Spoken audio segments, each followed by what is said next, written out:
Thanks for joining me.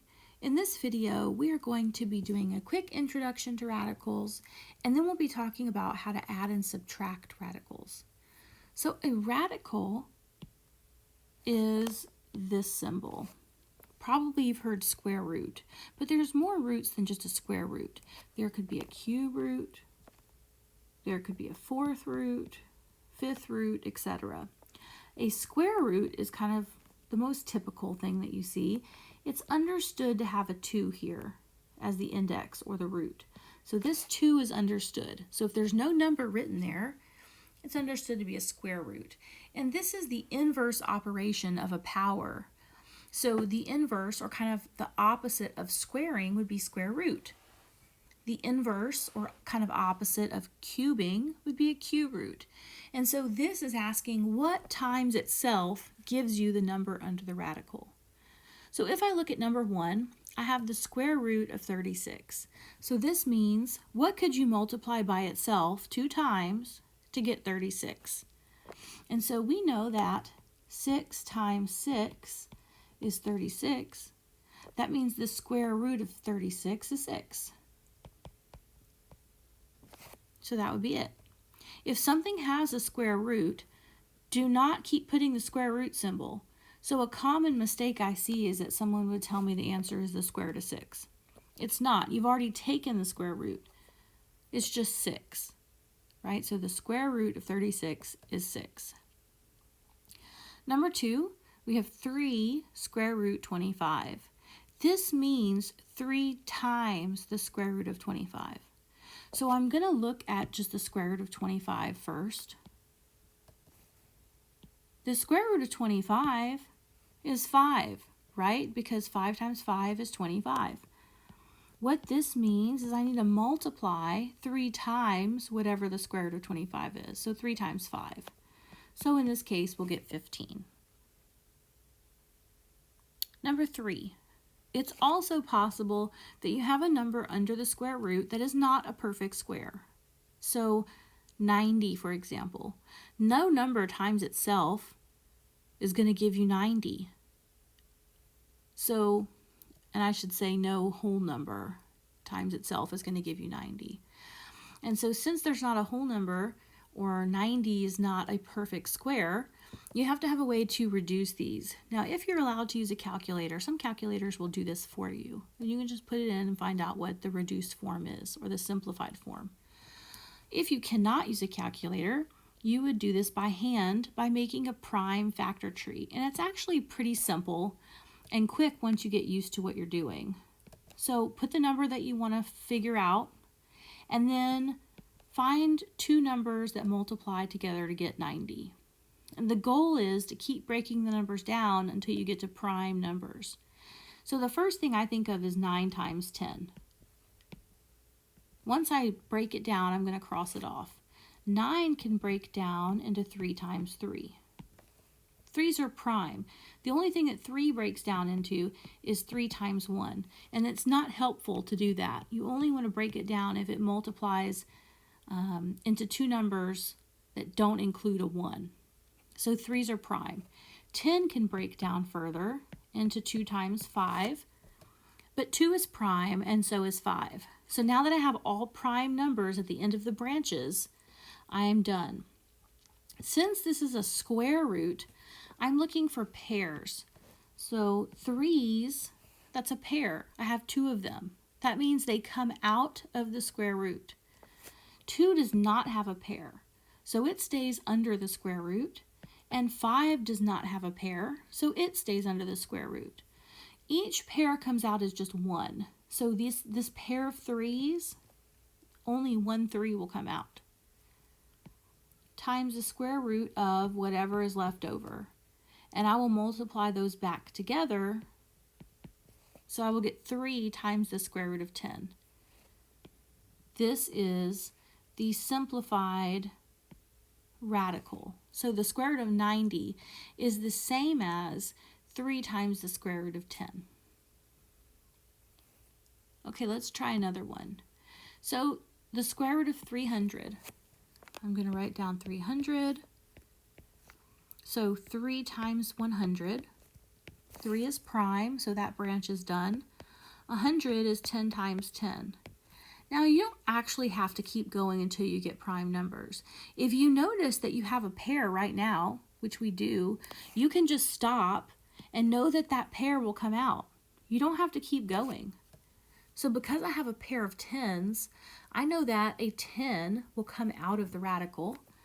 And this 3 is prime and it does not have a pair, so it's going to stay under the radical.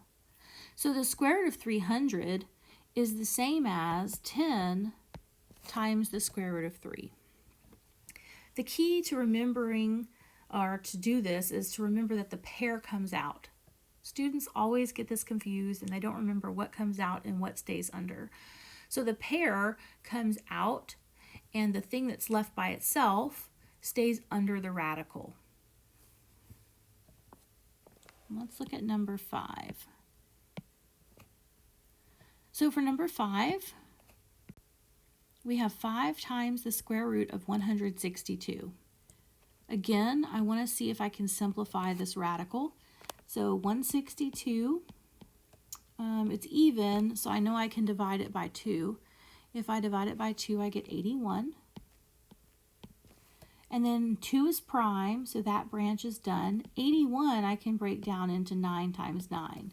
And that's good because that's a pair, so I can go ahead and stop. And the 2 is left over. So this is going to be 9 square root of 2. Now keep in mind, this is only this part, right? The square root of 162 is 9 times the square root of 2. But I still have to multiply by the 5 that was already there.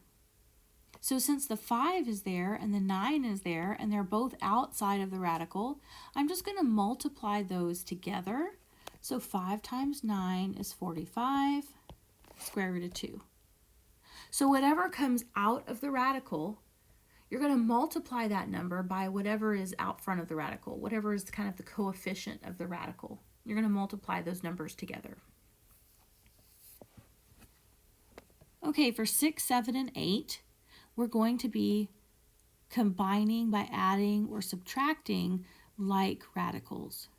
So if you're used to working with variables, you know that 6x plus 2x are like terms. And they're like terms because they have the same variable with the same exponent. So for example, I could have 6x plus 2x squared, and those are not like terms because one is just a plain x and the other is an x squared. So that makes them not like terms. Adding and subtracting radicals is very similar. If you add like terms, 6x plus 2x is 8x. You only add the numbers in front, and the x does not change. X, x, x. So the only thing you add are the coefficients. Square roots are very similar to that. So what you're looking for are like radicals. That means your radical has to be exactly the same. So instead of having an x, you could have a 6 square root of 2 plus a 2 square root of 2. So instead of x, I now have a square root of 2. Notice that they're both square roots and they both are square root of 2. It's exactly the same radical. In that case, I could simply add the coefficients. So I would get 6 plus 2 is 8, and the square root of 2 does not change. So it's just like adding like terms. You're just adding like radicals. So you add the coefficients and you leave the number under the radical untouched. Similarly, you could have like 6 square root of 2 plus 3 square root, let's say 5.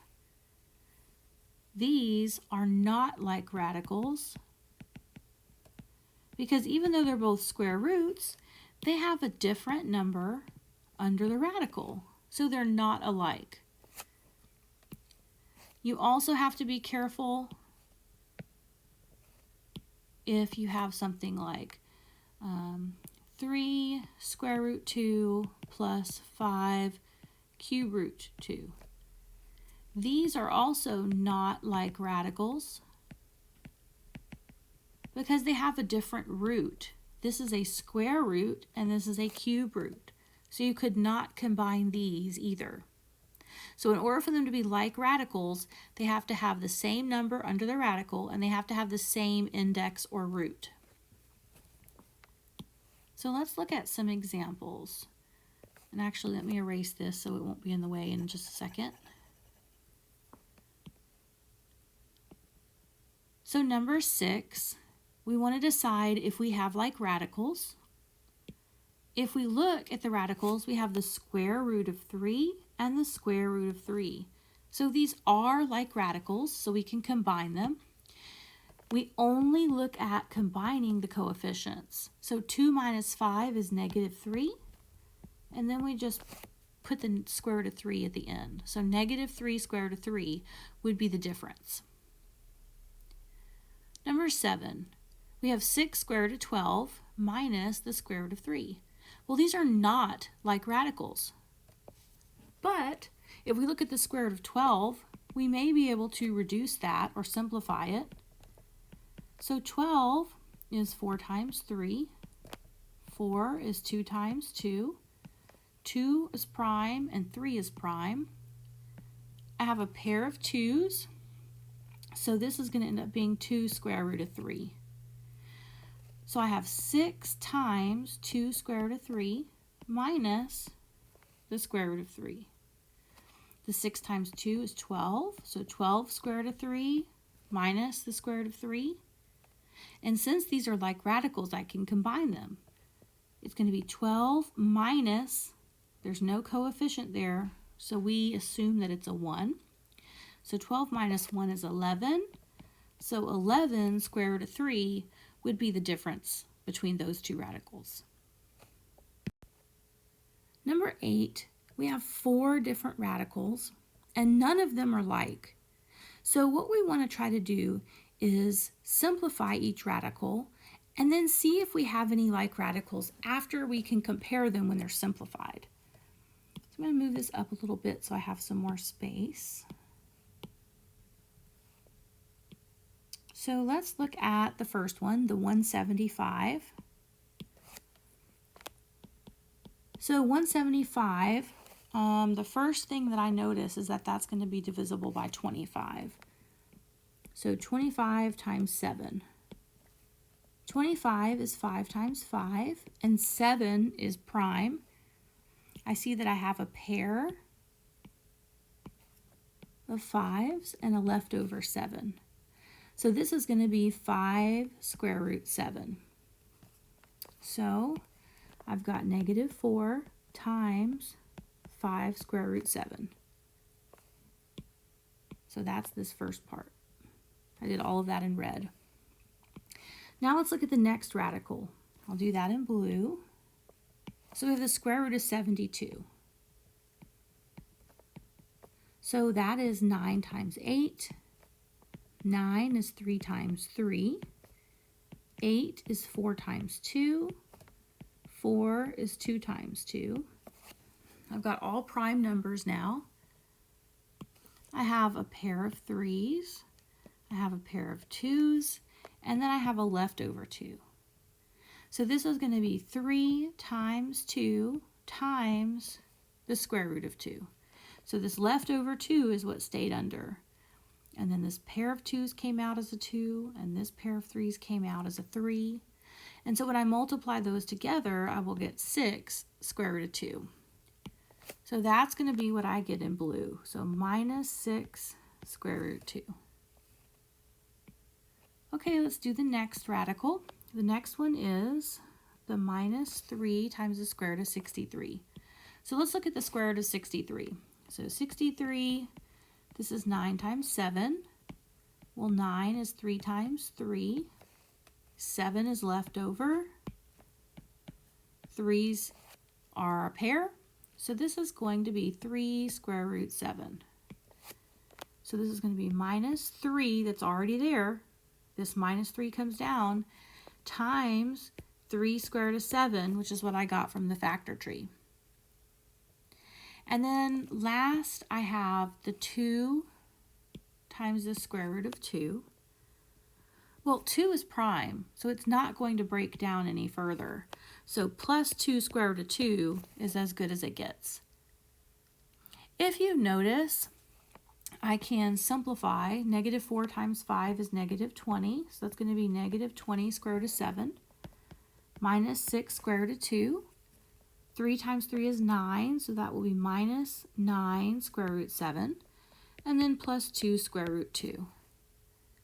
Notice that I have like terms. I have 2 of the radicals that are square root of 7. So these are like radicals, so I can add those together. So that's going to give me negative 29 square root of 7. And then I have the other 2 that are like, because they're both square root of 2. When I combine those, negative 6 plus 2, I get negative 4. So minus 4 square root 2. I cannot combine those together because one is a square root of 7 and one is a square root of 2. So that's as far as I can take it.